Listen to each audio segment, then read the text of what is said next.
जय हिंद बच्चों, कैसे हैं आप लोग। आज हम कल जो हमने टॉपिक स्टार्ट किया था मोल एंड मोल कॉन्सेप्ट, उसी को हम आगे कंटिन्यू कर रहे हैं। आप मेरे चैनल पे जाके मेरी पुरानी वीडियोस को देख सकते हैं। आपको उसमें जो बच्चे नए जुड़े हुए हैं उनके लिए मैं बता दूं कि मेरे कल के वीडियोस में आपको मोल एंड मोल कॉन्सेप्ट के बारे में पता चलेगा। और आज मैं उसी को टॉपिक को कंटिन्यू करते हुए मैं आगे उसमें जो रिलेटेड टर्म्स हैं उसको एक्सप्लेन करने की कोशिश करूंगा। चलिए स्टार्ट करते हैं वीडियो को। आज जो हम लोग पढ़ने वाले हैं कुछ टर्म्स जो टर्मोलॉजी यूज होते हैं मोल एंड मोल कॉन्सेप्ट में, बेसिकली केमिस्ट्री में, उन चीजों को हम अच्छे से समझने की कोशिश करेंगे। तो सबसे पहला टर्म है हमारा एटॉमिक मास।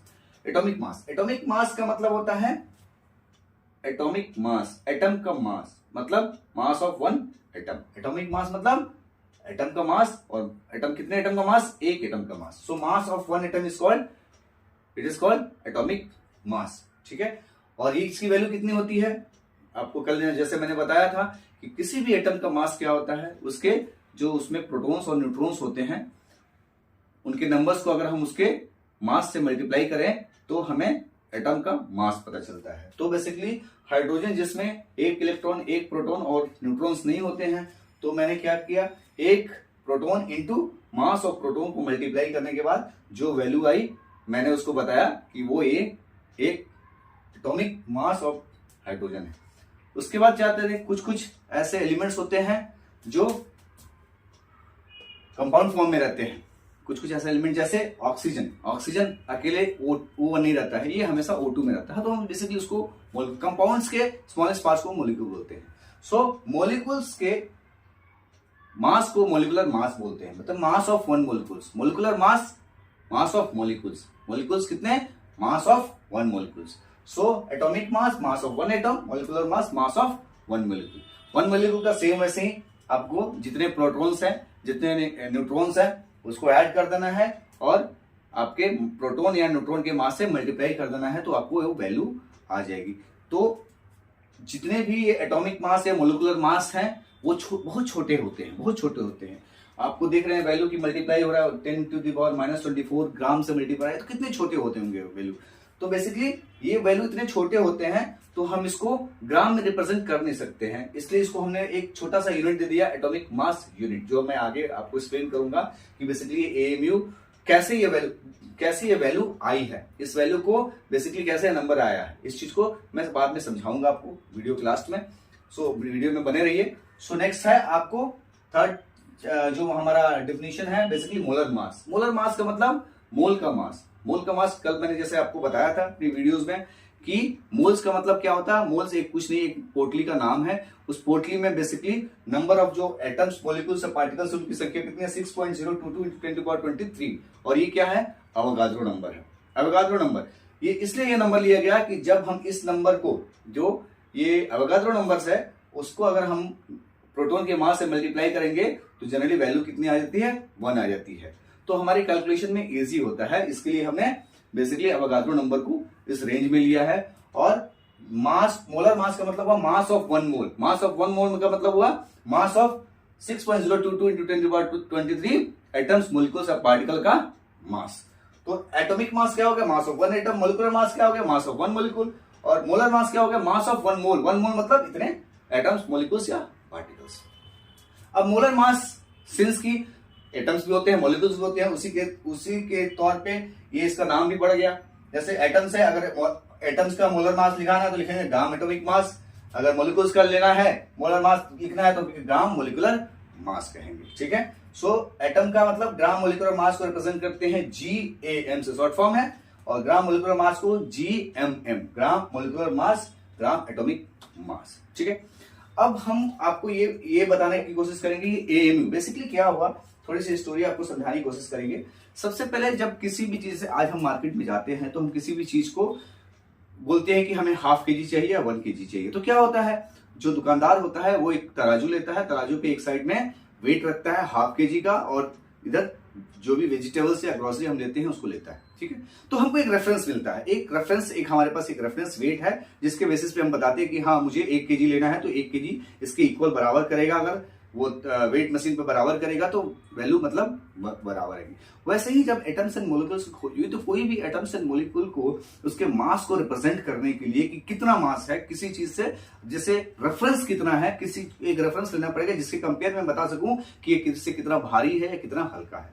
ठीक है, तो ये स्टोरी जब एटम्स एंड मॉलिक्यूल्स की खोज होनी शुरू हुई तो वहां से स्टोरी। सो सबसे पहले 1808 में जॉन डाल्टन साहब ने बोला कि जो हाइड्रोजन है, हाइड्रोजन के मास को हम लोग एक रेफरेंस मानते हैं। हाइड्रोजन के जो मास नंबर है उसको हम लोग रेफरेंस मानते हैं। तो उससे वो कितना, कोई भी एटम्स या मॉलिक्यूल्स कितना भारी है या कितना हल्का है, हम उसको कंपेयर करके बताएंगे कि ये किसका मास कितना है। ठीक है ना। और हाइड्रोजन के जो मास थे उसको उन्होंने 1 mu बोला, मतलब अगर ये इससे 1 mu कम है तो बताएंगे इससे कम है, इससे ज्यादा है कितना ज्यादा है ये बताएंगे हम। ठीक है, तो उसके बाद क्या हुआ, जब हमने हाइड्रोजन लिया तो हाइड्रोजन के बहुत 2-3 आइसोटॉप्स थे। ठीक है, हाइड्रोजन 1, हाइड्रोजन 2, हाइड्रोजन 3। तो उस समय क्या हुई, जब वैल्यूज हमने लेने लिए कंपेयर करना किए तो फ्रैक्शंस की वैल्यूज आने लगी, बहुत सारे वैल्यूज जो थे वो फ्रैक्शंस में आने लगे। ठीक है, उसके बाद हमारे दूसरे जो साइंटिस्ट थे विल्हेल्म ऑस्टवर्ल्ड, उन्होंने सजेशन किया कि हम हाइड्रोजन की जगह पे हम ऑक्सीजन को एज ए रेफरेंस मानते हैं। ऑक्सीजन में क्या होता है, मास नंबर क्या होता है, 16 होता है। तो हम क्या करते हैं 1/16 मास को हम लोग क्या करते हैं एज ए रेफरेंस लेते हैं, और जो मास नंबर उसके 1/16 पार्ट को हम एज ए रेफरेंस मानते हैं, और उससे हम कंपेयर करेंगे सारे एटम्स एंड मॉलिक्यूल्स को और बताएंगे कि कितना भारी है कितना हल्का है। लेकिन उसके बाद क्या हुआ, उस समय तक ऑक्सीजन जो था वो एक ही था। बाद में जब फ्यूचर में ऑक्सीजन के आइसोटॉप्स की खोज हुई तो फिर परेशानी वही होगी कौन से आइसोटॉप लिए, और अगर आइसोटॉप्स को हम उसके मास नंबर को इक्वल करने जाते हैं रेशियो निकाल के तो फ्रैक्शन में आई थी वैल्यू। और सिंस की ऑक्सीजन लेने का रीजन एक और भी था कि इसकी रिएक्टिविटी बहुत सारे atoms and metals and non metals के साथ इसकी रिएक्टिविटी बहुत ज्यादा थी। ठीक है, वैलेंसी 2 थी इसकी। ठीक है, लेकिन क्या हुआ कि बाद में 1961 में साइंटिस्ट ने सजेस्ट किया कि हम एक काम करते हैं, हम कार्बन 12 को एज ए रेफरेंस स्टैंडर्ड मानते हैं। कार्बन 12 को हम रेफरेंस मानते हैं। क्या करते हैं, कार्बन 12 एक तरबूजा मानते हैं और तरबूजे को 12 पीसेस में कट कर देते हैं। कट करने के बाद जो उसका 1/12 पार्ट आया उससे हम कंपेयर करते हैं किसी भी एटम्स मॉलिक्यूल्स के कि वो उसका कितना वेट, जो मास है कितना हेवी है या कितना लाइट है। तो उसके एक, अगर ये इसके बराबर में हमने जो कार्बन के 1/12 पार्ट को किया, अगर उसके बराबर है तो हम बोलेंगे 1 mu है, उसका डबल होगा तो हम बोलेंगे 2 mu है, उसका आधा होगा तो बोलेंगे हाफ mu है। सो बेसिकली उस समय कार्बन 12 का जो आइसोटॉप था उसको हमने रेफरेंस माना। कार्बन के 3 आइसोटॉप्स होते हैं, कार्बन 12, कार्बन 13, कार्बन 14। कार्बन 14 क्या रेडियो है, डिके हो जाता है, अनस्टेबल है, इसको इसलिए कार्बन 14 को हमने नहीं लिया। ठीक है, और कार्बन की वैलेंसी भी क्या होती है, वैलेंसी 4 होती है। तो ये बहुत सारे atoms and metals and non metals के साथ ये बॉन्ड बना लेता है, कोवेलेंट बॉन्ड बनाता है, तो इसकी रिएक्टिविटी बहुत ज्यादा थी। तो ये एक स्टैंडर्ड में हमने, तो जब तक हमने हाइड्रोजन, अब हम स्टोरी थोड़ी आपको बताएंगे एएमयू की। हम बेसिकली 3 टर्मिनोलॉजी पढ़ते हैं, एएमयू, यू और डीए। कहीं कहीं आपको एएमयू लिखा हुआ दिखेगा, कहीं कहीं यू लिखा हुआ दिखेगा, कहीं कहीं डीए दिखागा। बेसिकली एएमयू का मतलब होता है एटॉमिक मास यूनिट, यू का मतलब होता है यूनिफाइड एटॉमिक मास, और डीए का मतलब होता है डाल्टन। तो जब तक हमने हाइड्रोजन और ऑक्सीजन को एज ए रेफरेंस मानते थे तब तक हम AMU atomic mass unit as a denominator हम यूज करते थे किसी भी यूनिट्स को रिप्रेजेंट करने के लिए। ठीक है, लेकिन जब कार्बन आइसोटोप लिया तो हमने क्या किया, एक उसको कंफ्यूजन को दूर करने के लिए हम यू लेना, स्मॉल यू लिखना शुरू कर दिए। यू का मतलब होता है यूनिफाइड एटॉमिक मास। लेकिन सिंस की ये पहले से चला आ रहा था एएमयू, इसलिए आज भी आपको देखने को मिल गया कहीं कहीं कुछ लोग A.M.U लिखते हैं, कोई लोग यू लिखते हैं, कोई लोग डीए मतलब डाल्टन। तो ये तीनों अपने जगह पे सही हैं। ठीक है, अब मैं बताना चाहूंगा कि आपको 1 AMU, अगर मैं पूछूं 1 AMU की वैल्यू क्या हुई, 1 AMU की वैल्यू मतलब 1.67 इंटू 10⁻⁻⁴ ग्राम हुआ। 1 AMU की वैल्यू 1 AMU की वैल्यू इतना ग्राम हुआ, 1 AMU की वैल्यू इतना ग्राम हुआ। ठीक है, अगर अब इतने ग्राम में अब मैं पूछूं कि 1 ग्राम की वैल्यू क्या होगी, तो 1 AMU की वैल्यू होती इतने 1.67 इंटू 10⁻⁻⁴ ग्राम हो गया।